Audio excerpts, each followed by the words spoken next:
Well, welcome back. Welcome back to another episode of the Staten Talks with your host, Johnny Davidson. And my guest, you want to introduce yourself? Yo, what's good, my peoples? It's Jay Cuttz. I'm out here and practically just here supporting Johnny in his endeavor of in the media entertainment, practically industry of doing something, for his life and for the people around him, of course. Of course, like always. Exactly. And we do have some material now to speak about. We worked on a show, right, Right. at my TV station. I remember you had me on your TV set. And what did you wanted to show the people that we talked about on your thing? We practically spoke about the situation of you following your dreams and how you don't want uh, to inherit specific problems that other people have inherited due to the excessive amounts of attention that they can gain in the entertainment industry, and how you would just rather live a regular normal life.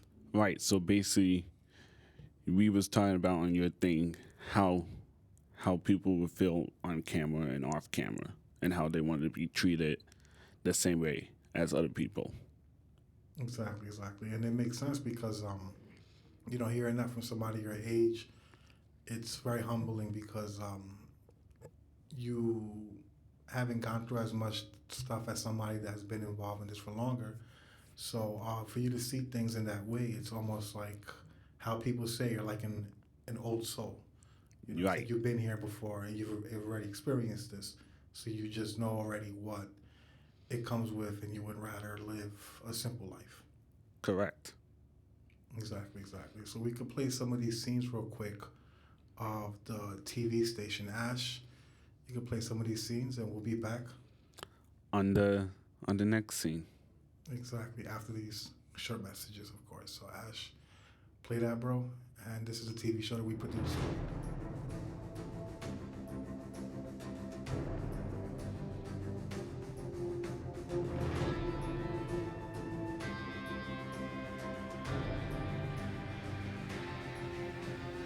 Hey everybody, it's Jay Cuttz and Johnny Davidson. What's up? We're at the Jay Cuttz TV station, aka Salva Eco Productions TV station, aka Before the People, So shouts to everybody out here. Shouts to the supporters at CTV, of course, and at Spectrum.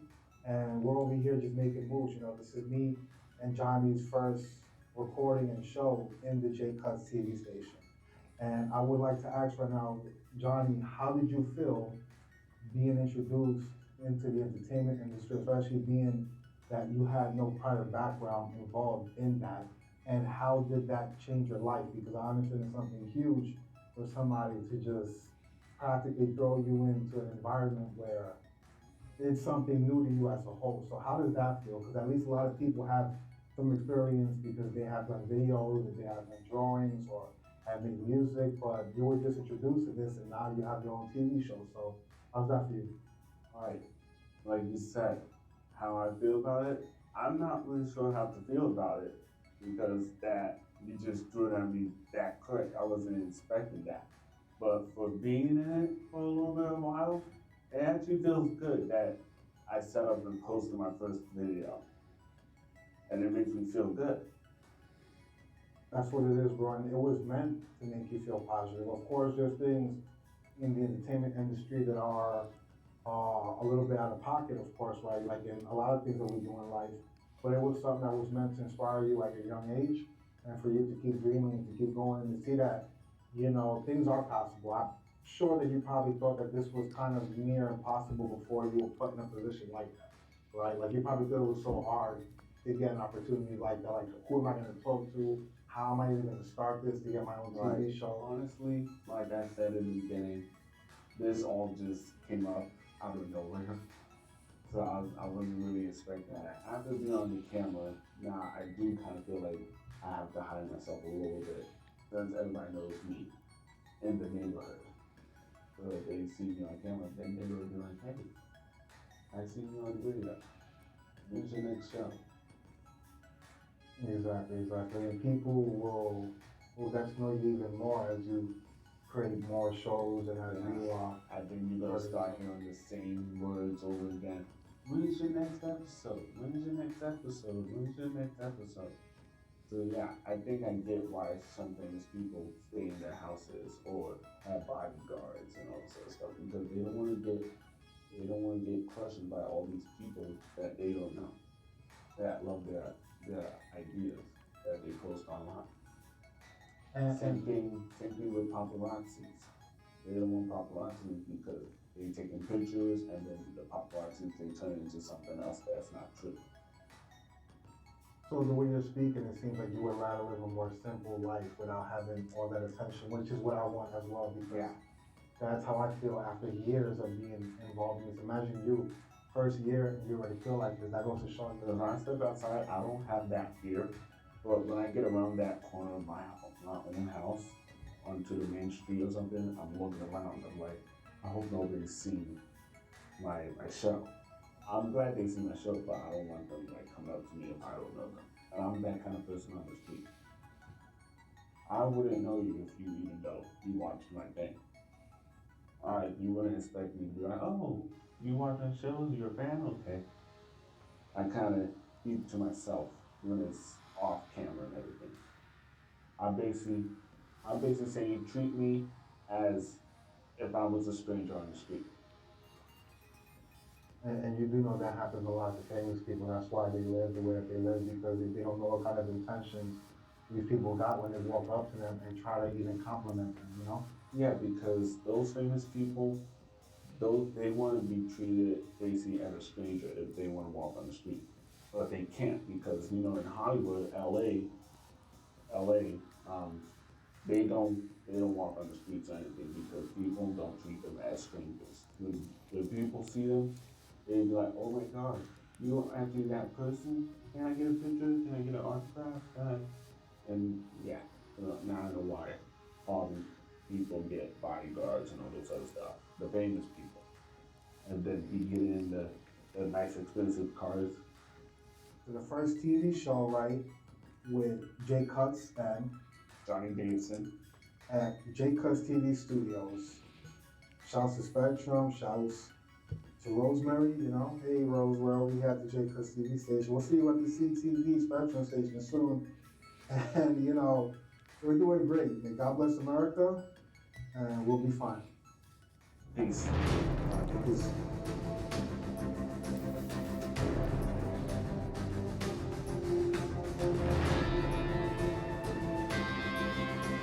Yep, that's that preview of What's Your Destiny, a show hosted by Jay Cuttz and Johnny Davidson. Of course.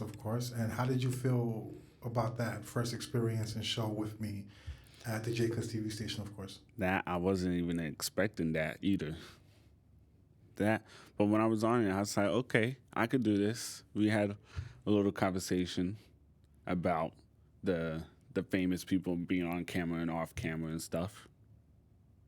Exactly. And I'm glad that you were able to experience something like that because we've worked so hard on all these projects. That show took about 2 days of nonstop, just working, editing, waking up, going to sleep, editing.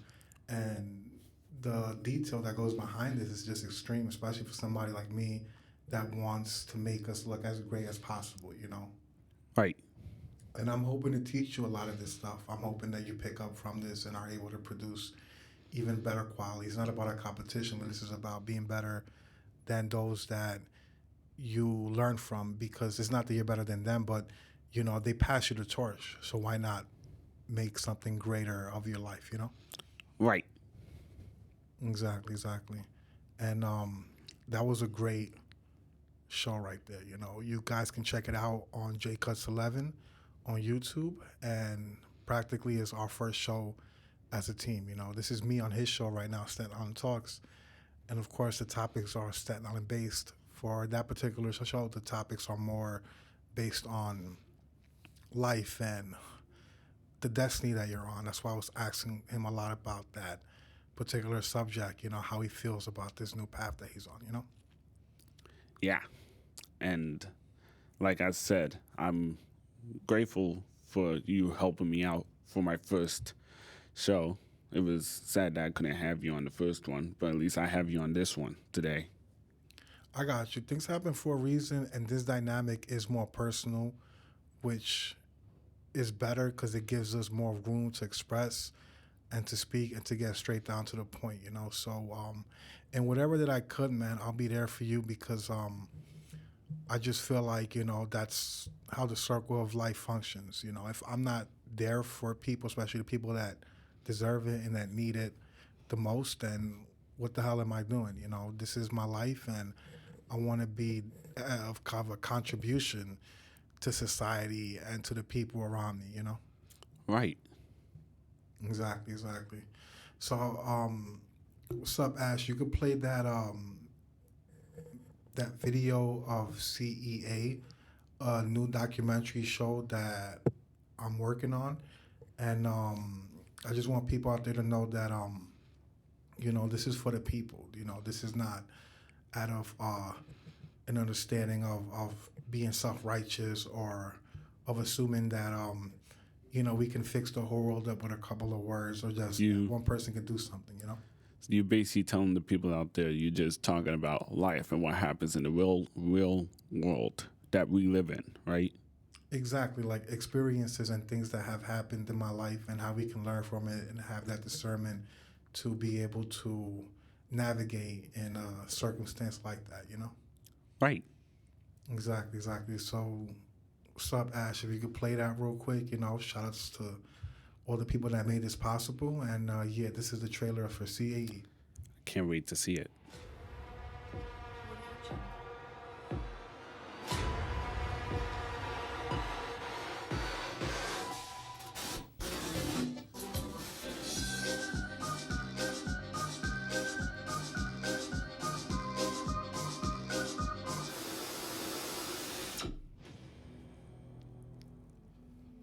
Hello, my people. Welcome to another episode of CEA, show where the criminals and their agendas are exposed, because of course they are the enemy of the Americans and of the people in society that do what they can to make an honest life. And even if we came from a similar background as them, we have a basic understanding of what life is supposed to be like when we're not making bad choices.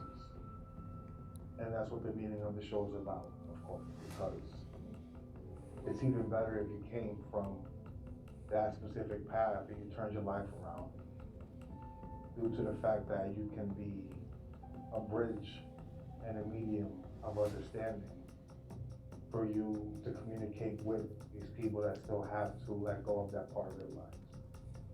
And that's basically what the theme of the show is about. And I want that to be of a light that spreads among the community and amongst the youth and amongst the people out here that seriously need it. Because only God can actually judge the hearts and the minds of the human beings. We only see the physical of it, and even though we can see some attributes of the human heart, when they commit the actions and the atrocities that they commit, the truth is only God knows all. So with that being said, let's start the show off real quick and allow people here to see an eye view of what it is to be in the world of the criminal enemy agendas.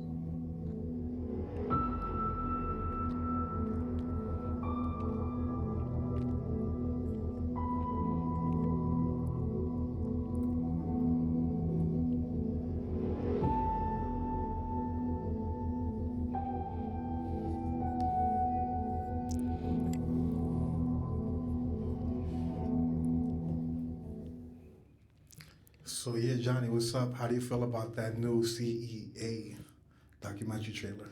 Yeah, when you first sent it to me on my phone, I watched it and I was like, we gotta talk about this on my next show. And you show the people of what you trying to start. Exactly, exactly. So, what was your first idea when you seen this project that I sent you? You know, how did it grab your attention? You know, When it when you was explaining and how you started it, I was like, I can't wait to see more of it because you talking about reality and you just telling people the facts and truth about reality. And when I first saw this, I was like, I can't wait to see more of this because I like how you did the outro. that's what it is. I appreciate it, bro. A lot of this stuff is also Staten Island based, which also goes with the theme of your show. And even though we don't, and we're not going to always talk about stuff like this, we have a basic understanding of life and of the good and of the evil that exists out here, and of how we just have to be watchful because you just never know what might be out there. You know. Right, because when I'm always walking down the block of Staten Island or something, I'm always watching my back because I know the history, not the history, but the background a little bit of Staten Island. So I kind of just watch my back. I look over my shoulders, left to right, to make sure nobody's following me or acting suspicious. Exactly, exactly. Would you say that being that you might have grown up, or not might have, but that you did grow up in a high crime area, right? Right. How was that for you, especially seeing this show and seeing that you could relate to it because of these things that you have also witnessed? I, for me, owning, for me and my dad owning a business, we have lost a couple of customers because of that area. We had like elderlies that came over like in a van, like the service van to get their haircuts, but the program I guess that they're in, they didn't like the area, so they made them stop coming in our area because it was a crimed area, and we was not in a crimed area, but we was across the street from a crimed area. Yeah, the block in particular isn't really high crime rate all the time, but I'll say up the block and then in that specific area, things can happen. Of course, it's safer than it was back then, but I've heard that in the early 2000s and in the 90s when you were already there, it was worse. So if we're speaking about it through that time, I could completely understand. But I had no idea that y'all went through stuff like that. Right. Wow, wow, exactly. So if you were to get on CEA, you would have a lot to speak about, even though I would rather keep you safe from this type of show because it's still decent and it's still truthful and it's still positive. But when you're a journalist You and got when you're speaking about topics like this, I just want you to understand that. you have to be careful where you walk at when you're talking about these. Actually, no. When you start a journalist show or episodes and seasons, and you start walking out, you got to be careful because you're a journalist and you experienced these while you're walking outside. And when you talk more about it on your show or something, then you have to be even more careful because you don't know who's behind you or in front of you or the side of you or who's following you with something in their hand. Yeah, in certain countries, being a journalist is actually one of the most dangerous occupations that you can have. And it's not because they're particularly bad people, it's not because you're actually doing something wrong, but it's because when you speak the truth, when you shed light on these topics, when you stand up for moral reasons, you're always going to have that resistance of evil or those demons or that badness that's out there, interfere with what you got happening because unfortunately, for them, not for us, our victory in speaking the truth and being an honest person is their loss in the form of life because they won't be able to fool or they won't be able to have unrighteous control of society or of the people in this world like they would if they keep them in fear and if they keep them in that state of intimidation. Right. And then I think it also is that you talking about this also almost not putting your life on the line, but you're putting yourself almost in that dangerous topic because of people out there, right? As well, of course, yeah. And I'm not even trying to front on that. That's the reason why I would be mindful of having particular people on the show, because just because I agree with the fact that there is risks involved in life, and just because I am in the position to take them doesn't mean that all people will be. So I'm understanding of that, and I'm respectful with people. And if you don't want to get involved in stuff like that, I would completely understand 100%, because at the end of the day, I feel like because I'm so selfless, it's better to kind of put myself at risk than put somebody else. I would rather keep you safer and away from the world of rap. For example, a lot of stuff happens in the world of rap. You could leave me there and you can just do your thing with pop music and stuff like that. Or in the world of being a journalist. And if you ever do decide to speak about these things, then it'll be on you. But it's not something that I pressured you to do. Right. And as you got to know me a little bit, you know that I barely listen to the stuff that we have nowadays, like rap and all those other stuff. Journalists talking about the real world. I'll understand that, but the rap, I kind of stay away from it because now it's not just them rapping about their lives. They just arguing with other rappers. So I stayed with the old school music like Billy Joel or the 2000 musics and everything. I got you. I got you. Rap nowadays is very out of proportion. And I believe a part of that is the fact that society is more demoralized now than they were back in the 90s or 80s. And crime rate might have been high around that time, but I'm speaking about the way people think. Being an immoral person is not always something that you can see as far as that person being in jail or being involved in the world of crime. They can just be immoral when it comes to having that principle of being an honest person with people. So they don't always have to be the worst person in the world to just have no values. Right. Exactly, exactly. And life is very subjective. There's a lot of things that can occur at whatever moment, and that's why we just have to be prepared for it mentally, spiritually, and in a physical way. And my objective is to help you with your dreams, but at the same time, my objective is to keep you safe from a lot of this stuff in the entertainment, world. I don't want you to necessarily get involved in all the things that I might get involved in, because what might be something that might not impact me as much might impact somebody else. Not particularly you, but somebody else. I got into a horrible crash with my bike in California. So people got into a horrible crash and they died. So we can't really compare each other.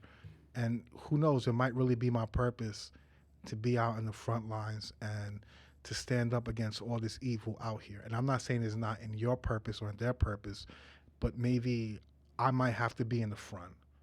And that's my job. So basically, you trying to say you got to be the bigger person for the youth and show them how to actually how you should actually grow up, or what's your spot to be in, right?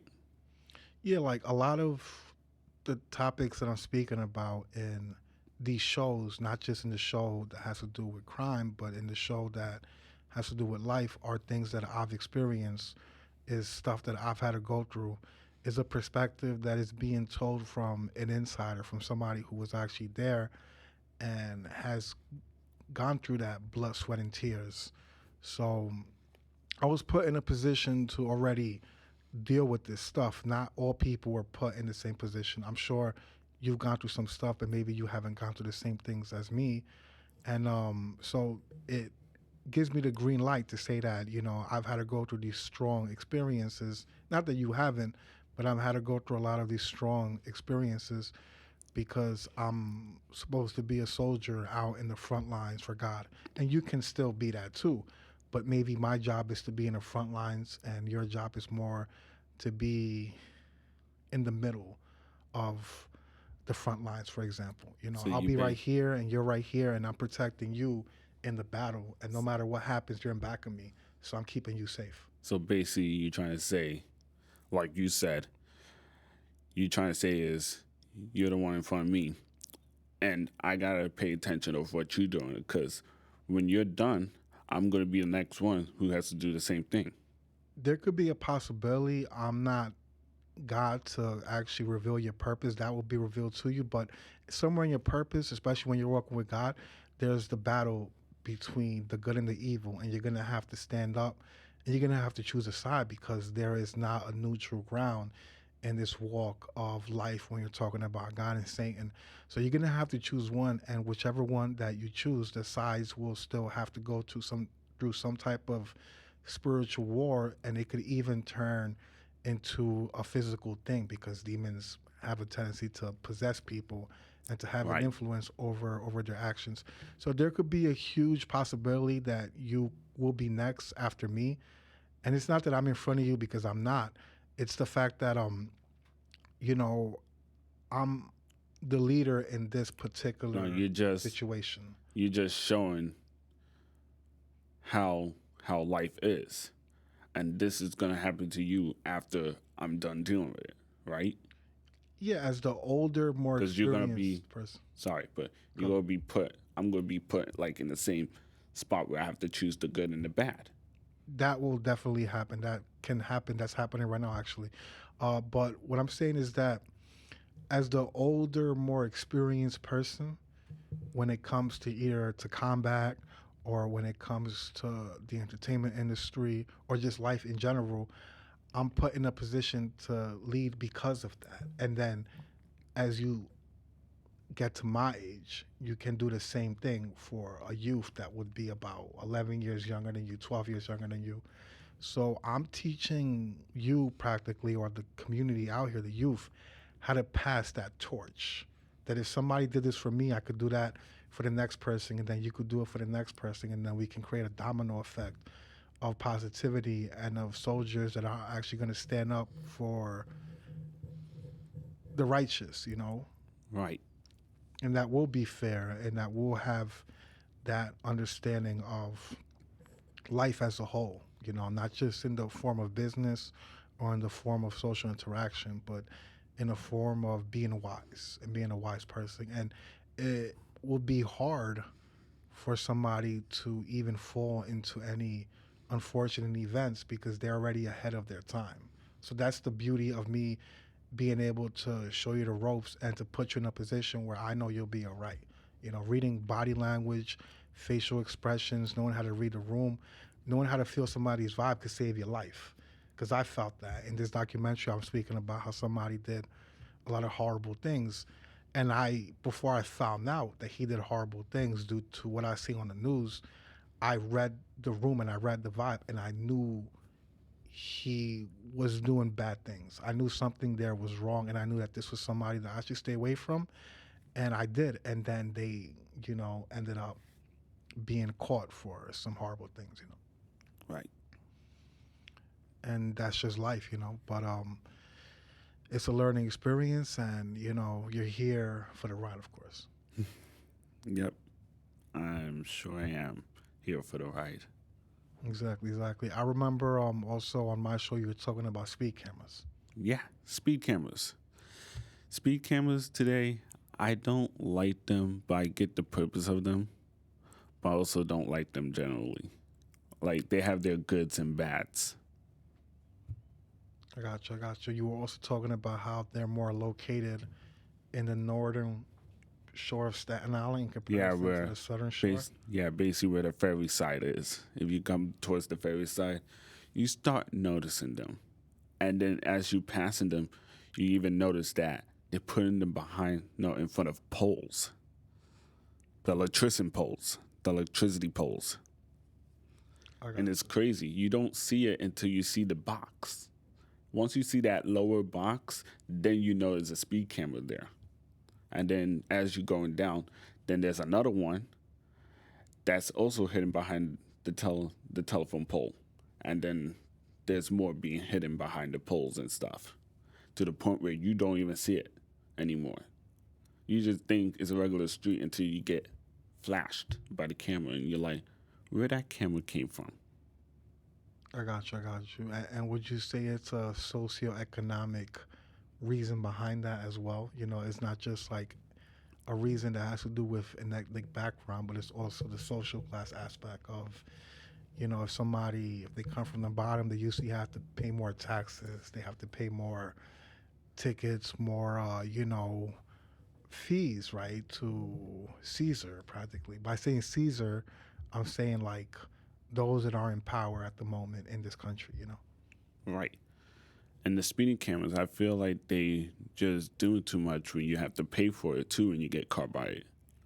Because you don't realize, because everybody drives different cars, you don't know how fast you're going. And you get flashed by it, and you got to pay like a $50 fine or something. I got They you. got you on video and your plate. Yeah, And then you gotta battle with them sometimes about the cameras. I feel you. I feel you. And as a new driver, like, how would you say your experience has been? You recently got a license, which is very good. You Me, know, eh, was that me as a new driver, I gotta thank my parents because they use Waze GPS as I showed on your episode about Waze the GPS.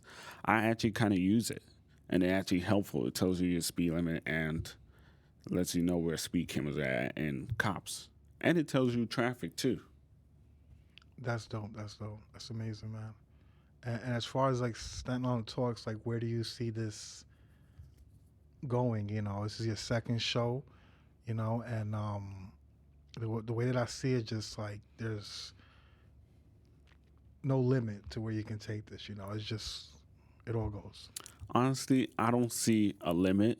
I'm just gonna keep going and see where it takes me.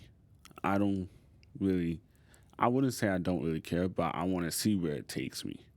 Like you said about how you helped me set up the outro and then the ending. I want to see where it could lead me to. Because I don't know, maybe a TV show or a TV station out there be like, hey, we like this person, like you told me off camera. And I'll be like, yeah, I would love that. Because if they see how my show is and they see how we're talking professionally and doing stuff all professional, then they would be like, hey, we want this person on our show or set. Exactly, exactly. Yeah, as I was saying, a network could actually pick you up. If a network is watching Johnny Davidson right now, you know, just know that it's a great kid, you know, and he has a bright future ahead of him because he's an honest person, of course, you know. And with that being said, the introduction and the introduction and the work that I've done for your show, like the logo and stuff like that, it was specifically done in mind with it being able to propel you as far as possible, you know. So I want you to know that. And took some time, of course, and it took some work and a lot of detail, but Yeah. it was worth it And at the end.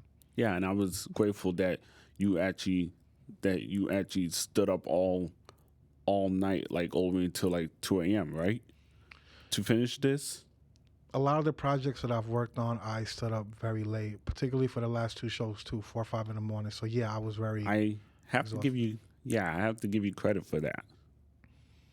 It takes time, and it's also it's not physical labor, but it's like a straining thing because you got to stay in one place, sit down, and And actually focus on what you're doing. yeah, and then once you set everything up, then you gotta go over it again while no, once you gotta go over the videos and then place what you want to put in it, and then you gotta rewatch the whole entire video again with those stuff placed in there. And then you have to set it all up and download it and this and that. And then make sure it's posted. And make sure it's good enough to be posted, right?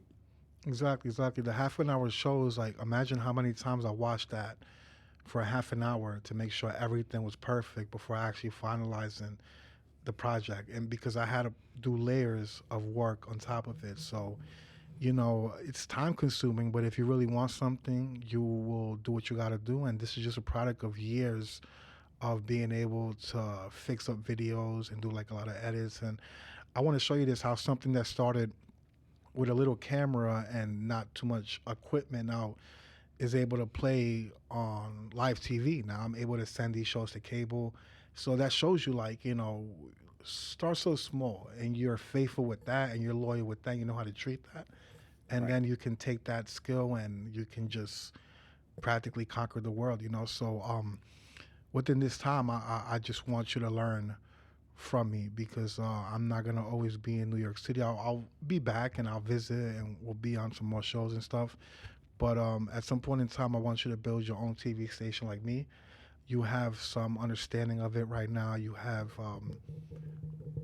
some equipment for it, and all you just need is just a couple more things, and you could put your whole setup together and start something right now, and then later on, as you gain more experience and as you get more success, then you can actually get more equipment, so then you can produce shows independently, and you could also come to the station, but you'll be able to produce material now for your shows, and it shows detail, and this is how people begin to pick you up more because they're like, this person is working above the average person, and if I get them on my team, I know that they're going to be of a huge contribution to the success here, and they're going to want to have you around because of that. Right. Exactly, exactly. So, it's practically, yeah, I just want you to be good in life, and I want you to succeed as much as possible, and be safe throughout the avenue because a lot of people ask for the good life, but how about the health and the well being to enjoy that? Right. In order for them, like they said, to have a good life, you got to focus on your health and well-being first. Because once you focus on that, that's when you could get up to your standards that you want to get to. Exactly, exactly. I'm sure you heard about this. They were speaking about how Staten Island was also like an island filled with garbage, and that a lot of the mountains on the mall is actually garbage and stuff like that. How do you feel about that, especially being a topic that relates to your show that's based in Staten Island? Well, the people who don't live in Staten Island, they shouldn't be talking because they never lived in Staten Island. It's just like if I know we do have some Staten Islanders that talk about Brooklyn, but everybody should mind their own business about other boroughs. If we're on this borough, talk about this borough only. Why start trouble with another borough that's part of New York? Yeah, there's people that are saying what is the worst part of New York? Is it the Bronx? Is it Queens? Is it Brooklyn, Staten Island? And when people answer, they have to take in mind that people get offended over stuff like that because they live there and they feel some type of way like, oh, he's talking about the Bronx. I'm from the Bronx. He's speaking about Staten Island. I'm from Park Hill. What are you talking about? Well, yeah. Well, the worst is the city. The city is the worst. I'm glad that we're the forgotten borough and people don't think about us. That leaves more peace for us. We don't have to deal with anything. Because when the tourists comes from like the airport, they mainly go to Times Square and all those other stuff. Nobody comes to our island unless we have something good. Then that's when we have a tourist coming on our island. But mainly for tourists to come on our island, we have like the old houses and the villages and part of our island. But that's really it. And then they go back to the city where the Big Apple is. They call it in Times Square where the TV and the spotlight is at. Exactly, exactly. And I would rather be in Staten Island because it's more of the countryside of New York. When I just moved there, I didn't really like it too much because I'm like, I'm from Brooklyn, we're from the big borough, that's where Jay-Z's from. Some of the biggest rappers in all of hip hop are from over there. So that was the reason why, I felt so proud of actually being from there too. And it's just, there could be a lot more to do in the form where it's a bigger space and there's trains and buses and just an easier way to get around. But when I got out here, I still had to adapt to it. And then fast forward to the future when that problem with the epidemic happened in COVID, they were raiding stores in Brooklyn, in Manhattan, in the Bronx, in Queens. They were setting fires. They were Right. robberies. It was just like crime everywhere. That's also something I could speak about on CEA. And I recorded some scenes. I just didn't really try to record people's faces because I'm not here to, really get anybody into anything. I'm just saying a story and how people can learn from this. But yeah, Staten Island was the safe haven around that time, and then I realized the value of being in Staten Island in comparison to the whole city. We were safer from all of that. We didn't have to worry about stuff like that. There was no riots out here and stuff like that. We kept it cool, and we just looked at the whole city, and they were just burning each other down, and we're Yeah. over here chilling. And yeah, in Staten Island, it's like you said, it's like the countryside. But the only thing is, it's just more roads, sidewalks, buildings, houses, and suburban areas. It's not really like the country where you see a bunch of land and all this other stuff. There is more of that in the southern part of Staten Island. It does look more like of a redneck area, and also there's turkeys out here, Oh my God. and there's deer.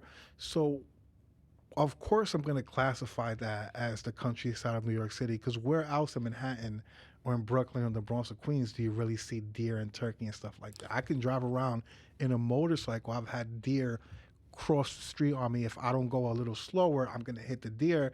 And it is dangerous for me and for the deer because, we can both get hurt. And if anything, deer, they can actually really like Do a lot hurt of people. damage. No, they can. They're just because they're not carnivores, it doesn't mean that a deer crashing into somebody is not fatal. That can really take their life away. And turkeys, for example, they're protected by the laws of the wildlife But activists, I aren't believe, in Staten Island. but aren't deers protected there too?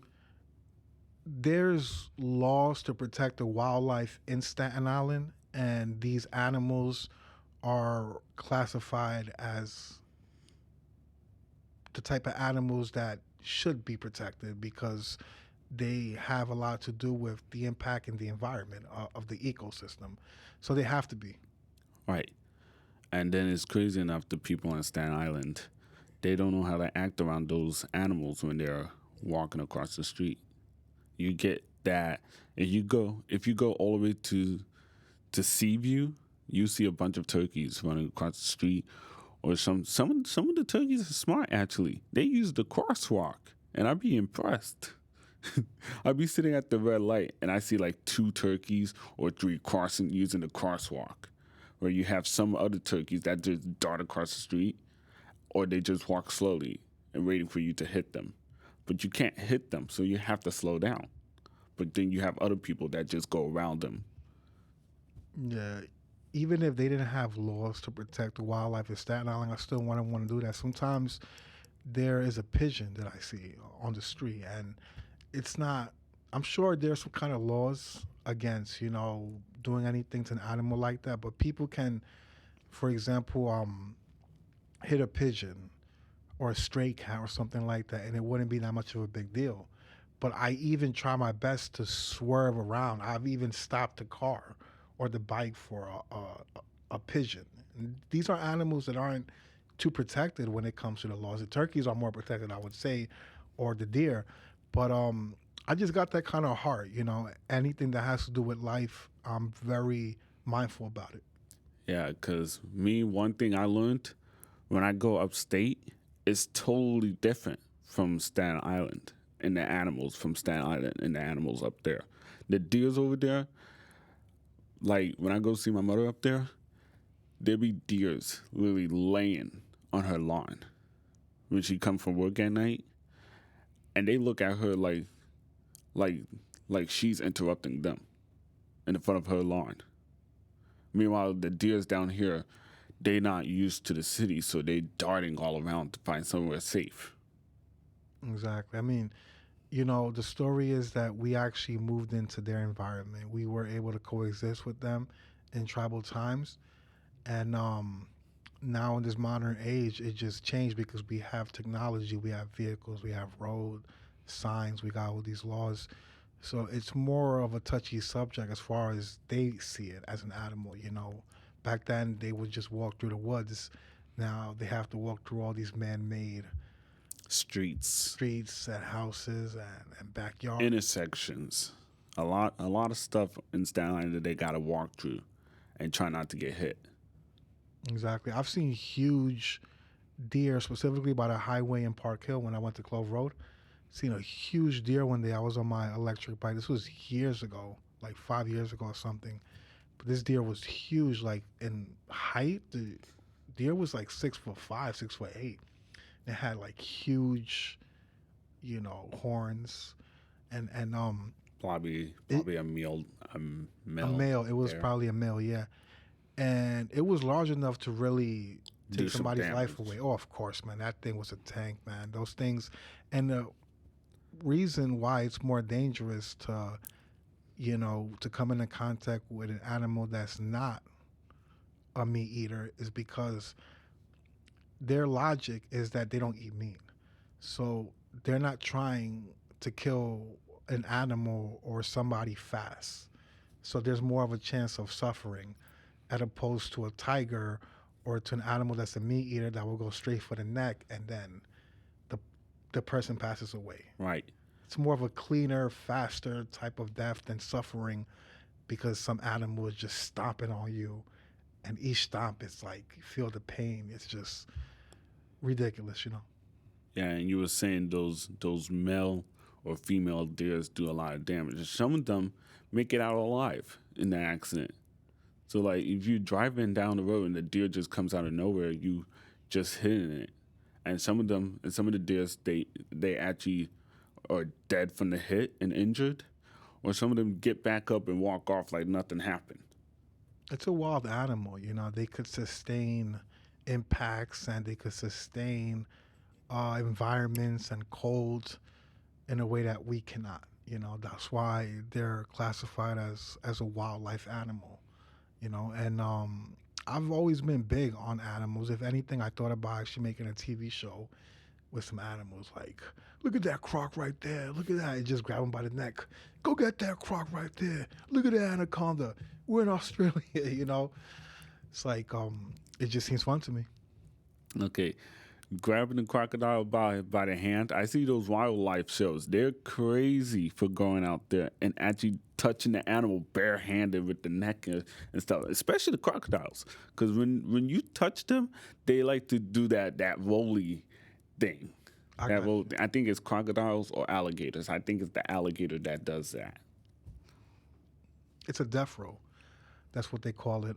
They do that to kind of snap the bone out of whatever type of creature they're trying to eat. So if they grab their arm, it's a death row designed to twist that specific joint and bone out of place so they can snap it and eat it. And when somebody is grabbed by a crocodile or an alligator and they're a human, and let's just say they're a trainer, but the crocodile snapped and the crocodile rolled, the safest thing is to hold the crocodile and row with him until Yeah, somebody 'cause- can help you or you can find a way to get him off of you. But there are some wildlife people who are by themselves with camera crews, and it's just them wrestling the alligator, and they have their hands on their neck.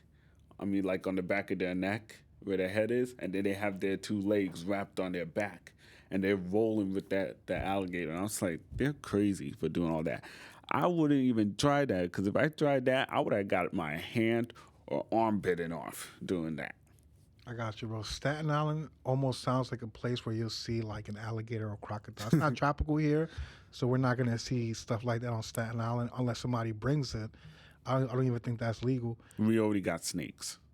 I haven't really seen snakes on Staten Island. There is? Nah, I don't think so. But like I said, anything can happen on this island. There's probably like a worm that they call a snake. I haven't seen anything like that. I've been at the forest We got, jogging in Staten Island. I'm pretty sure we do got snakes because we got pet stores with snakes in it. I'm talking about like snakes in the natural environment and in the ecosystem of Staten Island. This is not Florida or Texas where you see it more down south. We probably do, but it's probably in an area that we don't probably go to.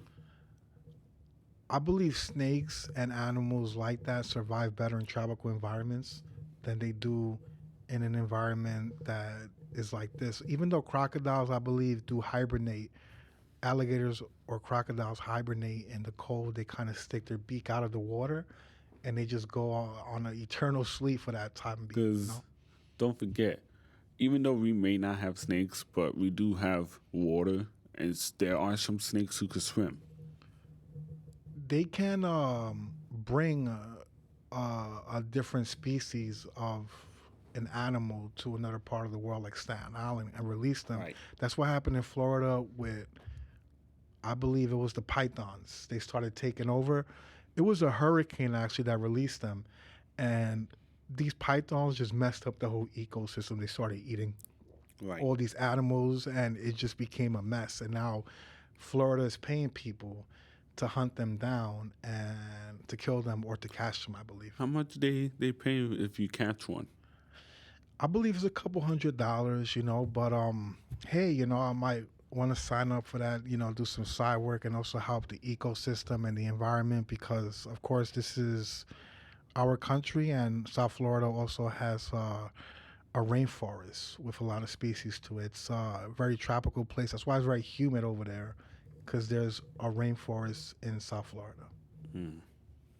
Exactly. And being that I drove from here, me and somebody drove from here to Staten Island, from Staten Island to South Florida. I remember, seeing a lot of things throughout that trip, and it's amazing how the U.S. as a whole just changes as you keep driving down south and you keep going. Mm-hmm. Exactly, exactly. But Staten Island has a lot to offer, and it was nice staying here for the time being. Of course, I'm gonna have to move forward at some point in time, but it was cool staying here for the time being. And even though stuff happens, it is fairly the safer part of New York. Even if we live in a red zone, in an area where there's more of a chance of crime, we do live in a safer place than East New York or South Bronx or somewhere in Queens. Right. You know. Right. And I wish you on your journey when it starts, and I'll still be here doing the talk show of Staten Island, like always, and wish you on your luck. Sounds great. And you have a lot of topics to speak about, man. There's just so much that you can do research on when it comes to Staten Island. For example, how they were talking about in Park Hill, it used to be inhabited by lawyers and doctors. That's what they said, like very long ago. This is not even in the 80s or the 70s. I heard this was like almost like in the 1800s or the beginning of the 1900s. Like it was very upper class.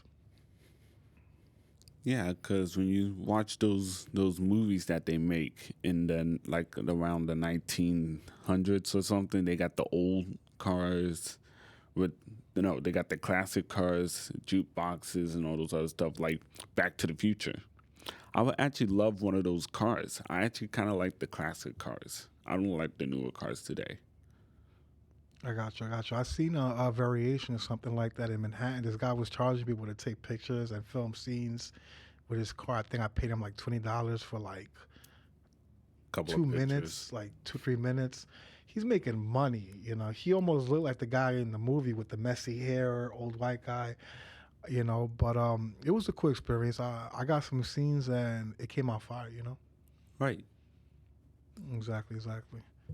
And yeah, this is Staten Island Talks, my people, and we speak about Staten Island based topics, of course, right?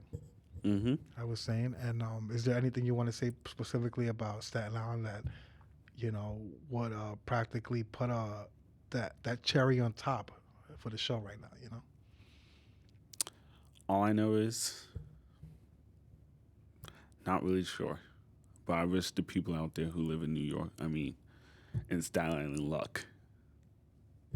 Exactly. And you should, man, because at the end of the day, we keep this the way that it's going. Like, it happens to be a fairly decent place in comparison to a lot of parts of the U.S. And it's because of the people that they come together and they work as a unit, in order to ensure that our island stays safer than the remaining of the city or of the U.S., because there's a lot of dangerous places in the U.S. So we should be fortunate that we come from a safer part of town, even if for people that aren't from our area in Park Hill, maybe they think it's the worst, but no, when you really travel to all over the U.S., you realize that, this is nothing in comparison to what you can find out there. There's real serious danger out there. This is just a very small view of it, and it can be big,